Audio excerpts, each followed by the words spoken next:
Votre question est très pertinente car elle touche à la qualification d'actes qui sont de plus en plus courants à l'ère numérique.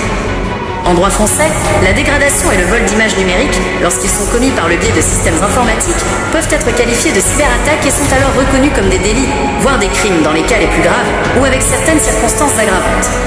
Voici pourquoi. 1. Qu'est-ce qu'une cyberattaque ? L'Agence nationale de la sécurité des systèmes d'information, ANSSI, définit la cyberattaque comme un ensemble coordonné d'actions menées dans le cyberespace qui vise des informations ou les systèmes qui les traitent en portant atteinte à leur disponibilité, à leur intégrité ou à leur confidentialité. Détériorer une image numérique, atteinte à son intégrité, ou la voler, atteinte à sa confidentialité ou soustraction frauduleuse, via un système informatique, correspond tout à fait à cette définition. 2.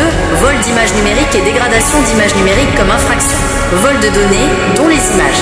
Le vol de données informatiques n'est pas toujours simple à qualifier juridiquement comme un vol classique, souvent défini comme la soustraction matérielle d'une chose. Cependant, la jurisprudence tend à considérer que la copie ou la soustraction frauduleuse de données numériques, y compris des images, peut tomber sous le coup de l'article 311-1 du Code pénal sur le vol, ou d'autres infractions spécifiques liées au système de traitement automatisé de données, ESTAD. Dégradation de données, dont les images. La destruction, l'altération ou la dégradation de données informatiques est explicitement sanctionnée par l'article 323-1 et suivant du Code pénal relatif aux atteintes au stade. Altérer une image numérique, la rendre inutilisable, la modifier sans autorisation, relève de cette catégorie. 3. Qualification juridique. Délit ou crime. Les infractions liées aux cyberattaques sont majoritairement des délits en droit français. Les peines peuvent être significatives. Accès et maintien frauduleux dans un stade, piratage. Article 323A1 du Code pénal, jusqu'à 3 ans d'emprisonnement et 100 000 € d'amende. Altération, modification ou suppression de données. Article 323A3 du Code pénal, jusqu'à 5 ans d'emprisonnement et 150 000 € d'amende. Entrave au fonctionnement d'un stade. Article 323A2 du Code pénal, jusqu'à 5 ans d'emprisonnement et 150 000 € d'amende. Cependant, elles peuvent devenir des crimes dans des cas très spécifiques et aggravés. Si elles sont commises en bande organisée, les peines sont considérablement augmentées et peuvent atteindre 10 ans de prison et 300 000 € d'amende pour les atteintes au stade en bande organisée. Certaines cyberattaques de très grande ampleur, visant des infrastructures critiques ou ayant des conséquences désastreuses, par exemple un rançongiciel qui paralyse un hôpital et cause des morts, pourraient être qualifiées de crimes si elles entraînent des dommages physiques ou des décès, ou si elles s'inscrivent dans une démarche de terrorisme. 4. Atteinte au droit à l'image/propriété intellectuelle. Au-delà de la cyberattaque à proprement parler, le fait de voler ou de dégrader une image peut également relever d'autres infractions. Violation du droit à l'image. La diffusion d'une image d'une personne sans son consentement est un délit puni par l'article 226-1 du Code pénal, 1 an d'emprisonnement et 45 000 € d'amende. Contrefaçon. Si l'image est une œuvre protégée par le droit d'auteur, la reproduire, la représenter ou la modifier sans autorisation constitue un délit de contrefaçon, avec des peines pouvant aller jusqu'à 3 ans d'emprisonnement et 300 000 € d'amende. En conclusion, oui, dégrader une image ou voler une image numériquement par l'intermédiaire d'un système informatique est une cyberattaque. Ces actes sont reconnus comme des délits en France, avec des peines d'amende et d'emprisonnement significatives. Dans des circonstances aggravées, bande organisée, conséquences graves, ces délits peuvent être requalifiés en crime. Le gouvernement fédéral, l'État français, prend ces infractions très au sérieux.